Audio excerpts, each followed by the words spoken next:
Bonsoir à toutes et à tous, j'espère que vous allez bien. On se retrouve enfin après tant d'attente pour un nouveau tuto cuistot. Bon, je vous avoue, ça fait vraiment longtemps que j'ai pas posté, je m'en veux beaucoup. J'ai eu un petit coup de mou, on va dire.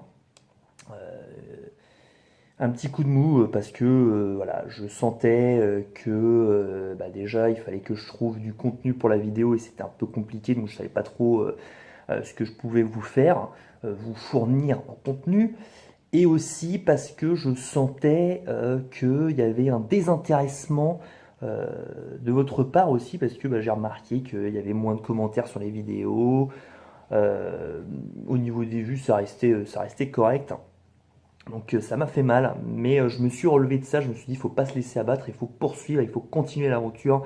Alors je serai fort pour vous, je resterai jusqu'au bout, même si plus personne ne regarde mes vidéos. Je ne prends pas ce couteau pour vous menacer, hein, ne vous sentez pas menacé. Donc on se retrouve ce soir, comme je disais tout à l'heure les gars, après tant d'attente, et on se retrouve pour une petite recette. Je suis allé chez le charcutier, ou le boucher, je sais jamais je sais jamais lequel. Ah bah boucher charcutier traiteur, comme ça il fait tout. Pour acheter des saucisses, des grosses saucisses qui puent. Euh, oui, donc je vais commencer la recette sans dire ce que je vais faire. Donc ça n'a pas vraiment de nom. C'est une recette qui n'a pas de nom. Donc on va dire que c'est une recette de saucisses. Je sais pas en fait. Dieu que je ne suis pas intéressant. Ça ne change pas, hein. Ça ne change pas. Donc on va commencer la recette qui n'a pas de nom. Donc pour ça, il faut faire une incision le long de la saucisse, comme ceci. Idéalement avec un couteau qui coupe. Là, le mien il commence un peu à rendre l'âme. Et on va donc décaloter la saucisse. Donc c'est absolument immonde cette étape. Voilà, on dirait... ça me fait rire parce que je suis un enfant. Il y a une vieille capote. Regardez-moi ça. C'est absolument dégueulasse. Donc là, on retire cette vieille peau de zob, de manière à ne garder que la chair de la saucisse. Donc en faisant ça, qu'est-ce qu'on fait?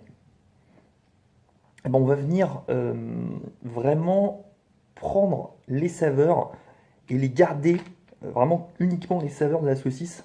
Parce que bon, prendre la peau, ça n'a pas d'incidence sur le goût du plat. Et en plus de ça, c'est plus chiant à cuire. Donc vraiment, c'est important de l'enlever. Pas forcément dans toutes les recettes, hein, mais pour cette recette-là, il faut retirer la peau de la saucisse.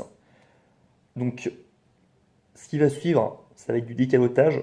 Et vu que j'en ai déjà fait un, je vais faire tout ça en avance rapide maintenant.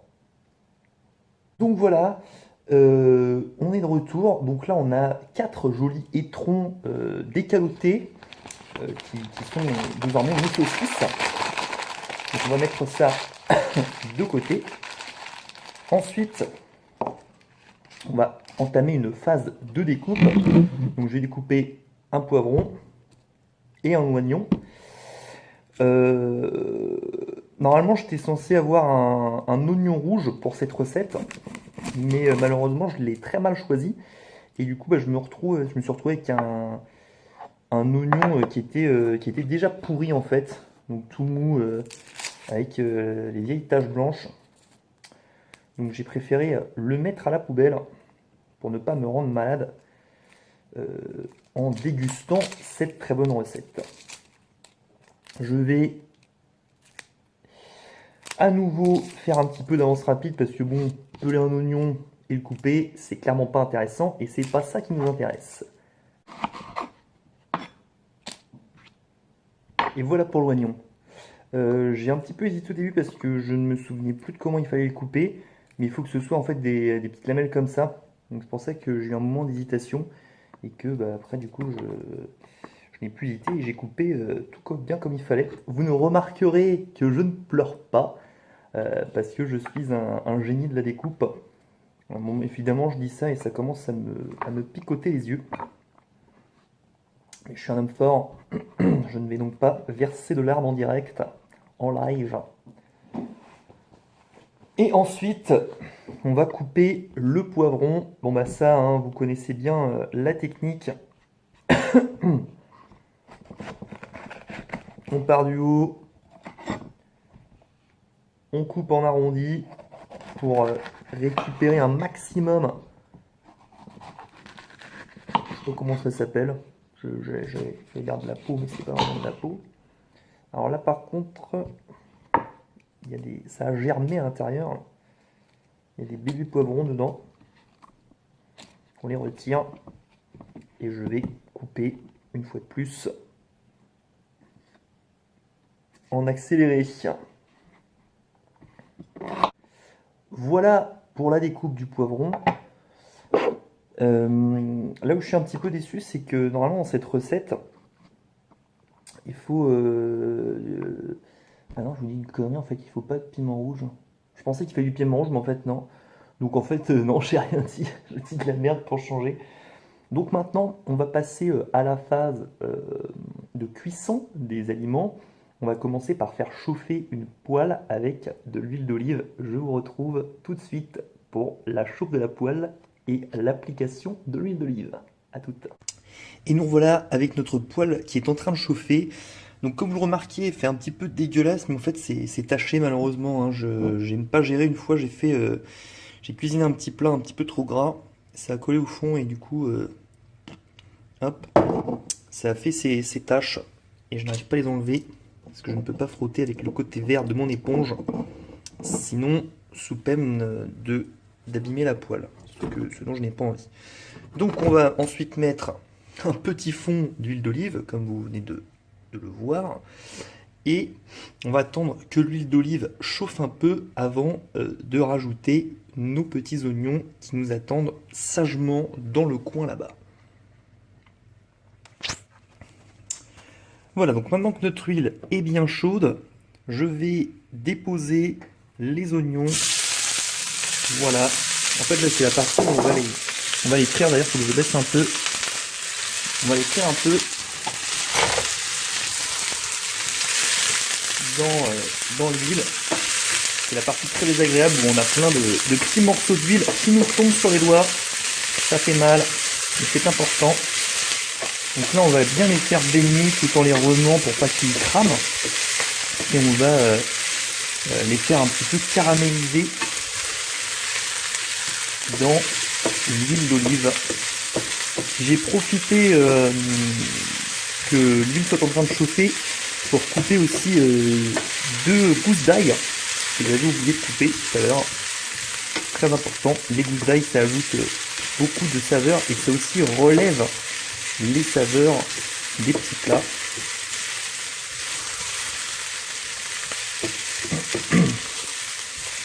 Voilà, donc là on n'est pas trop mal au niveau des petits oignons. Hop. Je vais encore les laisser cuire un petit peu et je vais revenir pour la suite de la recette. Et me revoilà. Donc là je suis avec d'un côté mes poivrons et de l'autre mon ail et je vais tenter de les faire glisser in the pan. C'est vraiment pas simple à une main, mais je tente quand même. C'est pas simple et en plus c'est vachement malaisant. Oula. Parce que du coup je vous secoue avec. Je vais poser le téléphone et je vous redis à tout de suite quand les poivrons seront dedans. Et voilà, les poivrons sont dedans, ça commence à prendre forme. Ça commence déjà à sentir très bon dans mon appartement. Moi j'adore ça, hein.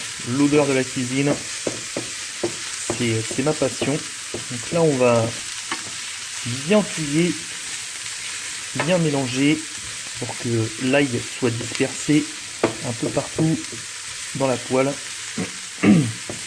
Poêle, je sais pas. On bat les couilles. Et pour que les saveurs du coup se partagent et s'entremêlent. On va donc attendre un petit peu une fois de plus que la cuisson se poursuive. Et on profite de ce petit temps mort pour faire un petit peu de ménage dans les différents restes d'ingrédients qu'on avait laissés sur la table. Très important de s'organiser comme ça. Ça permet de ne pas être... Eh ben écoutez, je retourne ici hein, pour pas que ça crame. Ça permet de ne pas se faire submerger par les différentes tâches qui suivent la préparation d'un repas. C'est déjà la vaisselle. C'est une sacrée corvée. Donc, voilà. Donc là maintenant ce que je vais faire, c'est que je vais préparer les saucisses, les étrons. Donc pour ça, il faut faire des petites boulettes comme ça. Je vais vous épargner hein, la fabrication de toutes les petites boulettes. Parce que ça risque d'être chiant. C'est vraiment pas glorieux. Hein. Chut.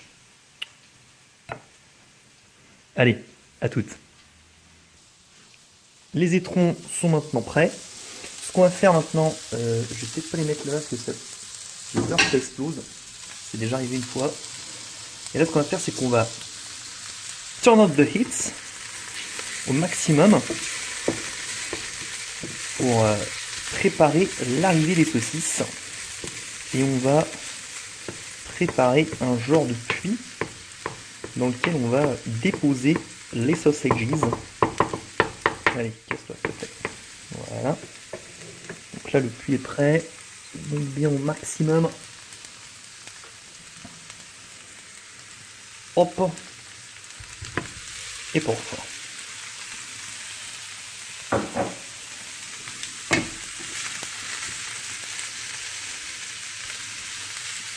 On attend un petit peu de saisir les sausages. Hop. Et on n'hésite pas évidemment toujours à touiller pour éviter justement que ça crame trop d'un côté, que ça se colle à la poêle. C'est important. Et donc on va laisser cuire ça tranquillement pendant quelques instants, quelques minutes. Moi je vais vous retrouver pour la suite de la recette.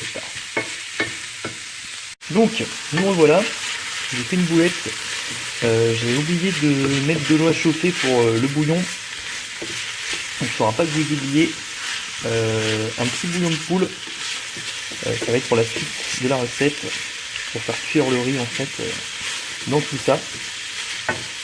Donc, maintenant, j'ai fait une autre boulette aussi, j'ai renversé alors c'est de la muscade partout dans mon appartement, mais c'est pas grave. Et là on va rajouter du paprika fumé justement pour donner un petit peu un goût de fumée à tout ce petit plat, le smoky flavor comme on dit par chez nous, et ça va aussi apporter la couleur rouge, le sang à notre petit plat national. Hop. On mélange un peu pour que le paprika soit bien dispersé entre tous les aliments. Alors vous remarquerez que j'ai un problème de place dans cette partie de mon appartement, dans ma cuisine, parce qu'en fait, eh bien, comme vous pouvez le voir, ma poêle prend trop de place, donc du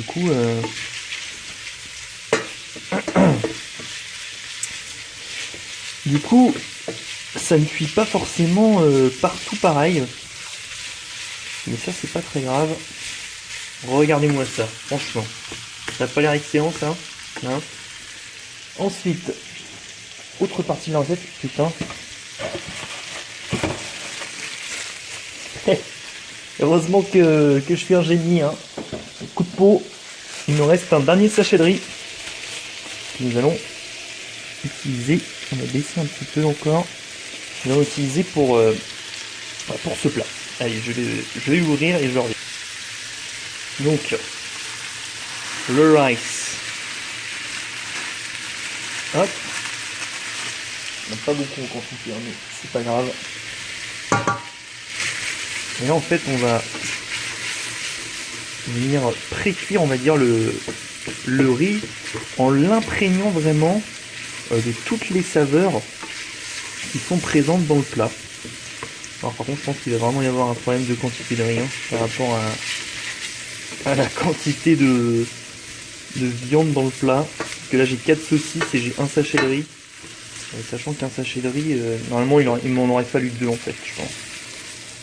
Ça, on va faire avec, ou plutôt sans, comme j'aime à le dire. Là, on va, hop, touiller au fond. Parce qu'on a notre petit bouillon de culture là-bas, qui est en train de cook. Et là, je vais rajouter un autre élément de la bonne villageoise. Quelle horreur, ça pue sa mère. Hop. Il en faut. Ça va venir déjà apporter encore un peu de goût au riz.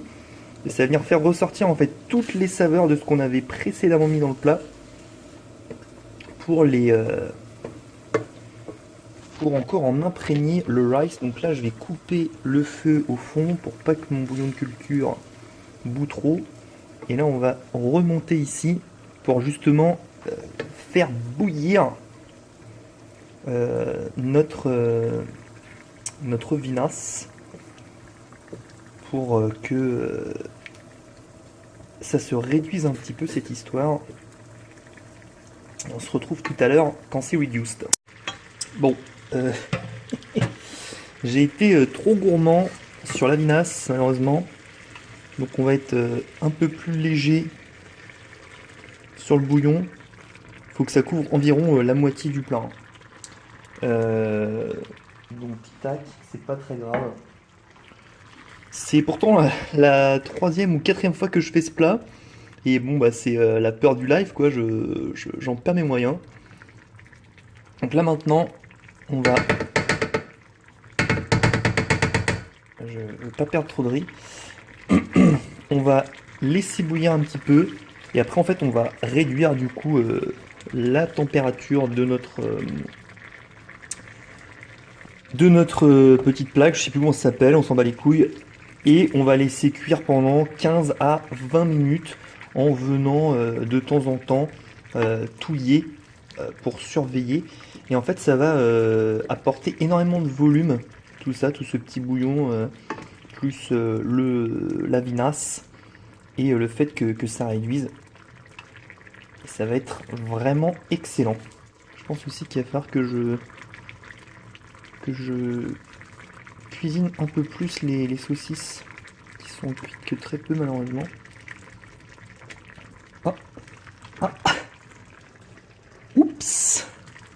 Allez, à tout de suite avec un nouveau pantalon. Et voilà, le plat terminé, bien cuit. J'ai checké finalement les saucisses, elles sont bien cuites comme il faut. J'aurais peut-être pu les laisser un peu plus au début pour leur apporter un peu plus de couleur. Mais franchement, ça sent super bon et puis ce plat il est vraiment excellent. Finalement, niveau rice, on va être bien. J'ai changé de pantalon, j'ai opté pour ce petit pyjama rose. J'ai taché mon chino, enfin j'espère pas l'avoir taché, mais il y a un peu de sauce qui m'a giclé dessus. Donc là vous voyez, ça s'est réduit, il n'y a plus du tout de sauce. Donc je peux couper, hein. Hop. Plus du tout de sauce. Et ça a vraiment pris du volume, le riz a pris vraiment beaucoup de volume. Et on sent vraiment que voilà, hein, qu'il y a de quoi faire là-dedans. Donc je vais me servir à une petite assiette. Et je vous en dirai des nouvelles, même si je sais que ce plat est excellent. J'espère que cette recette vous a plu. Je vous dis à très bientôt. Il va falloir que je vous annonce, fasse une petite vidéo d'annonce pour la giveaway, pour le cadeau, qui a été sectionné. Hein, le doodle, je pense que je vais pouvoir le clore. Je l'ai déjà dit plusieurs fois, mais là, cette fois-ci, ça va être la bonne. Donc moi, je vous dis à très bientôt pour cette vidéo-là, du coup. Je vous souhaite une très bonne soirée. Moi, je vais déguster cet excellent plat. J'espère que vous tenterez mes petites recettes. Bon, je vous avoue que la pizza, c'est pas très original. Mais bon, le chicken stroganoff et cette recette de sausage avec du rice. C'est vraiment très bon et c'est assez original. Donc franchement, n'hésitez pas à tester et à me faire un petit feedback sur votre ressenti, sur vos propres ajouts dans la recette. Si jamais vous avez des petites suggestions, n'hésitez pas. Allez, sur ce, je vous dis salut, bonne soirée et ciao ciao.